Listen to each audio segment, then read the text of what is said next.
Hello everyone, Barry Anderson for Trade Ideas with today's edition of What Makes This Trade Great? So take a look at Wolf, okay? Wolf, you can see way up here at $60, and over the last months it's just been filtering down, down, down, down, down.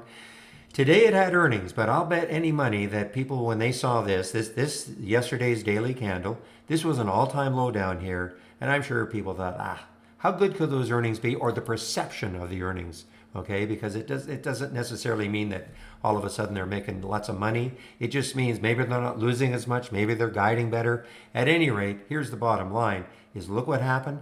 I bet you a lot of people placing bets. Some people like to play earnings and they'll hold through earnings. And I'm sure a lot of people would have been probably holding, thinking this would drop down. Anyway, this is what can happen.